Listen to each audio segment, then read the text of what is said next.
தமிழக மக்கள் அனைவருக்கும் வணக்கம். இன்றைக்கி நம்ம டிஎன் கவர்மெண்ட் ஜாப் சேனலில் எதை பற்றி பார்க்க போகிறோம் அப்படின்னு பார்த்தீங்கன்னா, நிறையா பேர் கேட்டுட்டு இருந்தீங்க அக்ரிகல்ச்சர் டிபார்ட்மெண்ட்லேருந்து எப்போ நோட்டிஃபிகேஷன் வரும். அதுவும் பார்த்திங்கன்னா இந்த மாதிரி வேலைவாய்ப்புகள் வந்து அக்ரிகல்ச்சர் டிபார்ட்மெண்ட்டில் வந்து ரொம்ப வருஷங்களே ஆச்சு. அந்த மாதிரி வேலைவாய்ப்புகள் இப்போ ரிலீஸ் பண்ணியிருக்காங்க. முழுமையான தகவலை தெரிஞ்சுக்கணுன்னா ஸ்கிப்பை நம்ம ஃபுல்லாக பாருங்கள். அப்போ தான் முழுமையான தகவல் தெரிஞ்சுக்க முடியும் உங்களால்.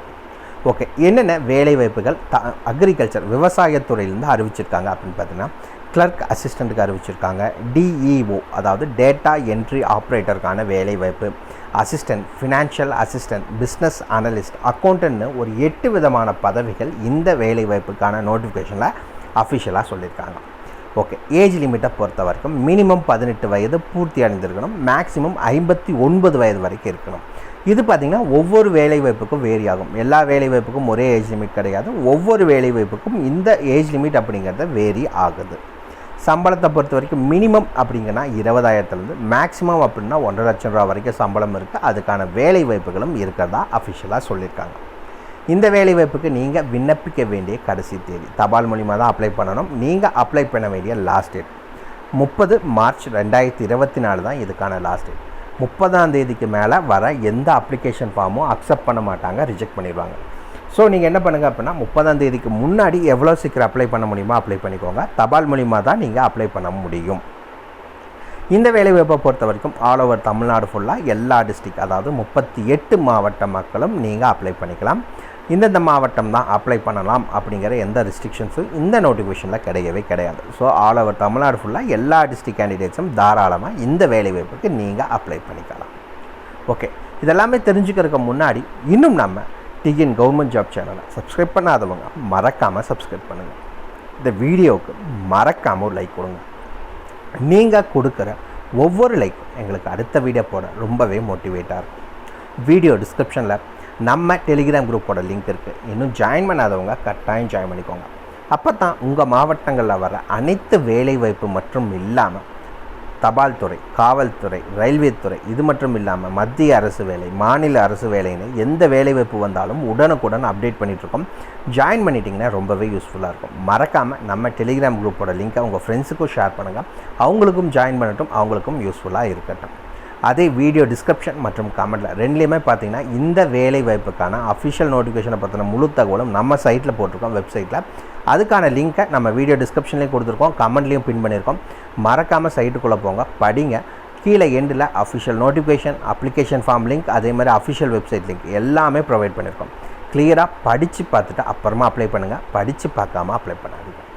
வாங்க உள்ளே போய் முழுமையான தகவல் என்னங்கிறத தெரிஞ்சுக்கலாம்.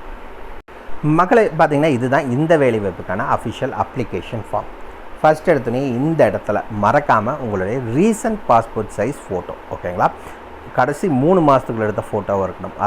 அதுக்கு பழைய ஃபோட்டோவை ஓட்டுனீங்கன்னா அதை ரீசனாக வச்சு ரிஜெக்ட் பண்ணுவாங்க. ஸோ கடைசி 3 மாதத்துக்குள்ள எடுத்த புது ஃபோட்டோவாக இருந்துச்சுன்னா மட்டும் ஓட்டிக்கோங்க, ஓகேங்களா. ஃபஸ்ட் எடுத்தோன்னே இந்த இடத்துல நீங்கள் என்ன போஸ்டிங்க்கு அப்ளை பண்ண போகிறீங்க அப்படிங்கிற டீட்டெயில்ஸை மென்ஷன் பண்ணிக்கோங்க. அது கீழே வந்தீங்கன்னா பர்சனல் டீட்டெயில்ஸ் வந்து மென்ஷன் பண்ண சொல்லியிருக்காங்க. என்னென்னலாம் மென்ஷன் பண்ணணும் அப்படின்னு பார்த்தீங்கன்னா, first name of the applicant, விண்ணப்பதாரின் பெயர், அதை கேபிட்டல் லெட்டரில் தான் மென்ஷன் பண்ணணும், ஸ்மால் லெட்டரில் மென்ஷன் பண்ணிடாதீங்க. இரண்டாவது தகப்பனார் பெயர், உங்கள் அப்பா பேர் என்ன அப்படிங்கிறத இன்ஷியலோட மென்ஷன் பண்ணிக்கோங்க. மூணாவது உங்களுடைய ஜெண்டர், நீங்கள் ஆண், பெண், திருநங்கை என்னவோ அது என்ன அப்படிங்கிறத மென்ஷன் பண்ணுங்கள். நான்காவது டேட் ஆஃப் பர்த் என்ன, உங்களுடைய பிறந்த தேதி, அதுக்கான ஃபார்மேட் என்ன அப்படின்னு பார்த்தீங்கன்னா DD/MM/YYYY அந்த ஃபார்மேட்டில் உங்களுடைய டேட் ஆஃப் பர்த்தை மென்ஷன் பண்ணிக்கோங்க. அதுக்கடுத்து உங்களுடைய ஏஜ், லாஸ்ட்டாக உங்களுக்கு வந்த பிறந்த நாளை கால்குலேட் பண்ணி உங்களுக்கான ஏஜ் என்ன அப்படிங்கிறத மென்ஷன் பண்ண சொல்லியிருக்காங்க. ஆறாவது எந்த கம்யூனிட்டி, அதாவது ஓசியா, பிசியா, எம்பிசியா, எஸ்சியா, எஸ்டியா எந்த கேட்டகரியோ அது என்ன அப்படிங்கிறத மென்ஷன் பண்ணிக்கோங்க. அதுக்கடுத்தது ப்ரெசண்ட் அட்ரஸ், நீங்கள் இப்போ இருக்க முகவரி என்ன, டோர் நம்பர்லேருந்து பின்கோடு வரைக்கும் எல்லா டீட்டெயில்ஸும் தெளிவாக மென்ஷன் பண்ணணும், ஓகேங்களா. அதுக்கு அடுத்தது பெர்மனண்ட் அட்ரஸ், 2 அட்ரஸும் ஒரே அட்ரஸ்னால் ஒரே அட்ரஸை மென்ஷன் பண்ணிக்கோங்க. Present address and permanent address, 2 அட்ரஸும் ஒரே அட்ரஸ்னால் ஒரே அட்ரஸை மென்ஷன் பண்ணுங்கள். இல்லை வெவ்வேறு அட்ரஸ்னால் வெவ்வேறு அட்ரஸ் என்னங்கிறத மென்ஷன் பண்ணிக்கோங்க. ஆனால் டோர் நம்பர்லேருந்து பின்கோடு வரைக்கும் எல்லா டீட்டெயில்ஸும் கிளியராக மென்ஷன் பண்ணுங்கள். அதுக்கடுத்தது பார்த்திங்கன்னா ப்ரெசென்ட் ஒர்க்கிங் அட்ரஸ், இப்போ நீங்கள் எங்கேயாவது ஒர்க் பண்ணிட்டு இருந்திருந்தால் அதுக்கான டீட்டெயில்ஸ் என்னங்கிறது, அந்த ஆஃபீஸ் அட்ரஸ் என்ன அப்படிங்கிறத மென்ஷன் பண்ணிக்கோங்க. அதுக்கடுத்தது மொபைல் நம்பர், உங்களுடைய மொபைல் நம்பர், இமெயில் ஐடி மற்றும் மொபைல் நம்பரை மறக்காமல் மென்ஷன் பண்ணணும். ஏன் அப்படின்னு பார்த்தீங்கன்னா, நாளைக்கு ஏதாவது உங்களுக்கு தபால் அனுப்பிச்சாங்க. ஏன்னா ரிட்டன் எக்ஸாமினேஷனுக்கெல்லாம் பார்த்தீங்கன்னா உங்களுக்கு தபால் மூலிமா தான் இன்ஃபார்ம் பண்ணுவேன்னு சொல்லியிருக்காங்க. மேபி உங்களுக்கு தபால் ரீச் ஆகுதோ ஆகலையோ, அந்த மாதிரி இருக்கிற கேண்டிடேட்ஸுக்கு மேபி அவங்க வந்து ஃபோனில் இன்ஃபார்ம் பண்ணலாம், அப்படி இல்லைன்னா இமெயில் மூலிமா கூட இன்ஃபார்ம் பண்ணலாம். ஏன்னா ஃபஸ்ட்டு ப்ரிஃபரன்ஸ் அவங்க தபால் மூலிமா தான் இன்ஃபார்ம் பண்ணுவாங்க. மேபி அது உங்களுக்கு வந்து கிடைக்காத சூழ்நிலையில் இப்படி கூட அவங்க பண்ணலாம். ஸோ அதுக்காக இந்த 2 விஷயத்தையும் கிளியராக மென்ஷன் பண்ணிக்கோங்க. அதுக்கடுத்தது குவாலிஃபிகேஷன்ஸ் என்னென்னலாம் மென்ஷன் பண்ணணும் அப்படின்னு பார்த்தீங்கன்னா தெளிவாக கொடுத்துருக்காங்க. எஸ்எஸ்எல்சி, அதாவது 10th 12th and UG, PG மற்றும் டாக்டரேட் என்ன படிச்சிருக்கீங்களோ அது என்னங்கிறத மென்ஷன் பண்ணிக்கோங்க. லைனா எங்கே படிச்சிங்க, எந்த வருஷம் படிச்சிங்க, என்ன மேஜர் சப்ஜெக்ட், எவ்வளோ % ஆஃப் மார்க்ஸ் வாங்கினீங்க, இதே மாதிரி எல்லா காலத்துலையும் கிளியராக மென்ஷன் பண்ணிக்கோங்க. ஓகேங்களா? அதுக்கடுத்தது பார்த்தீங்கன்னா கீழே ஒர்க் எக்ஸ்பீரியன்ஸ், ஏதாவது முன் அனுபவம் உங்களுக்கு இருந்துச்சு அப்படின்னா எந்த ஆர்கனைசேஷனில் வேலை செஞ்சீங்க. ஓகேங்களா? அந்த கம்பெனி நேம் என்ன, அங்கே உங்களுடைய வேலையின் பெயர் டெசிக்னேஷன், நீங்கள் என்னவா ஜாயின் பண்ணினீங்க, எப்போ இருந்து எப்போ வரைக்கும் வேலை செஞ்சீங்க, இல்லை இப்போ வரைக்கும் ஒர்க் பண்ணிட்டுருக்கீங்கன்னா ஸ்டில் நவ் அப்படிங்கிறத மென்ஷன் பண்ணுங்கள். எத்தனை வருஷம் எத்தனை மாதம் ஆச்சு அப்படிங்கிறத மென்ஷன் பண்ணிக்கோங்க. கீழே அதுக்கு அடுத்தது டிக்ளரேஷன் கொடுத்துருக்காங்க, உறுதிமொழி, அதை படித்து பார்த்துக்கோங்க. அதுக்கு கீழே சிக்னேச்சர் ஆஃப் த கேண்டிடேட், இதில் மறக்காமல் உங்கள் சிக்னேச்சரை போட்டு அனுப்பிச்சிக்கோங்க. வீடியோ டிஸ்கிரிப்ஷனில் நம்ம சைட் லிங்க் இருக்குது, உள்ளே போனீங்கன்னா இந்த அப்ளிகேஷன் ஃபார்மை நீங்கள் ஃப்ரீயாகவே டவுன்லோட் பண்ணிக்கலாம். அதை பிரிண்ட் அவுட் எடுத்து ஃபில் பண்ணி அனுப்பிச்சிக்கோங்க. வாங்க மிச்சம் இருக்க தகவல் என்னங்கிறத பார்க்கலாம். என்னென்ன வேலை வாய்ப்புகள் அறிவிச்சிருக்காங்க அப்படின்னு பார்த்தீங்கன்னா ஆல்ரெடி சொல்லியிருந்தோம், ஒரு 8 விதமான பதவிகள் அறிவிச்சிருக்காங்க.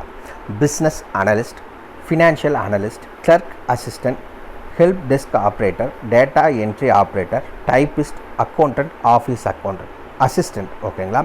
இப்படின்னு ஒரு 8 விதமான பதவிகள் அறிவிச்சிருக்காங்க. இதுக்கான குவாலிஃபிகேஷன்ஸும் என்னென்னு சொல்லியிருக்காங்க. என்ன அப்படின்னு பார்த்தீங்கன்னா, ஃபஸ்ட்டு பிஸ்னஸ் அனலிஸ்ட்டுக்கு நீங்கள் MBA படிச்சிருக்கீங்க அப்படின்னா அப்ளை பண்ணுறதுக்கு எலிஜிபிள். இரண்டாவது ஃபினான்ஷியல் அசிஸ்டன்ட், இந்த வேலைவாய்ப்பை பொறுத்த வரைக்கும் MBA ஃபினான்ஸ் படிச்சிருந்தீங்கன்னா அப்ளை பண்ணுறதுக்கு எலிஜிபிள்னு சொல்லியிருக்காங்க. மூணாவது கிளர்க் அசிஸ்டன்ட், இந்த வேலைவாய்ப்புக்கு எனி டிகிரி, அது 3 இயர்ஸ் கோர்ஸோ 4 இயர்ஸ் கோர்ஸோ எனி டிகிரி படித்த யாராக இருந்தாலும் அப்ளை பண்ணிக்கலாம் இந்த வேலைவாய்ப்புக்கு. அடுத்தது பார்த்திங்கன்னா ஹெல்ப் டெஸ்க் ஆப்ரேட்டருக்கான வேலைவாய்ப்பு, இதுக்கு நீங்கள் எனி டிகிரி, இந்த 2 வேலைவாய்ப்புக்கும், அதாவது பார்த்திங்கன்னா கிளர்க்கில் அசிஸ்டன்ட் மற்றும் ஹெல்ப் டெஸ்க் ஆப்ரேட்டர் இரண்டுக்குமே பார்த்திங்கன்னா எனி டிகிரி படித்த யாராக இருந்தாலும் அப்ளை பண்ணிக்கலாம். அதுக்கடுத்தது டேட்டா என்ட்ரி ஆப்ரேட்டர், இந்த வேலைவாய்ப்புக்கு பார்த்திங்கன்னா நீங்கள் BSc கம்ப்யூட்டர் சயின்ஸ் படிச்சிருக்கீங்க அப்படின்னா இந்த வேலை வாய்ப்புக்கு நீங்கள் அப்ளை பண்ணுறக்கு எலிஜிபிள். அதுக்கடுத்தது டைப்பிஸ்ட்டுக்கான வேலை. ஓகே, டைப்பிஸ்ட்டுக்கு என்ன கேட்டிருக்காங்கன்னா குவாலிஃபிகேஷன்ஸ் எது கேட்கல, நீங்கள் என்ன படிச்சிருக்கணும் அப்படின்னு பார்த்தீங்கன்னா டெக்னிக்கல் எக்ஸாமினேஷன் முடிச்சிருக்கணும். அதாவது கவர்மெண்ட்டில் நடத்துகிற டெக்னிக்கல் எக்ஸாமினேஷன், டைப் ரைட்டிங்க்கு நடத்துகிற எக்ஸாமினேஷனில் ஹையர் கிரேடு முடிச்சிருக்கணும். எதில் அப்படின்னு பார்த்தீங்கன்னா தமிழ் மற்றும் இங்கிலீஷில் நீங்கள் ஹையர் கிரேடு முடிச்சிருக்கீங்க அப்படின்னா இந்த வேலை வாய்ப்புக்கு நீங்கள் அப்ளை பண்ணுறக்கு எலிஜிபிள். அடுத்தது அக்கௌண்டண்ட்டுக்கான வேலைவாய்ப்பு, இதுக்கு MCOM படிச்சிருக்கணும், உங்களுக்கு அக்கௌண்டன்ட் நாலேஜ் தெளிவாக இருந்திருக்கணும்னு சொல்லியிருக்காங்க. அதுக்கடுத்தது ஆஃபீஸ் அசிஸ்டன்ட், நீங்கள் 10th பாஸ் பண்ணியிருந்தால் போதும் இந்த வேலைவாய்ப்புக்கு நீங்கள் அப்ளை பண்ணலாம் ஆஃபீஸ் அசிஸ்டண்ட்டுக்கு. ஓகே, இந்த வேலைவாய்ப்புக்கான ஏஜ் லிமிட் என்ன அப்படிங்கிறதையும் இதிலே கொடுத்துருக்காங்க.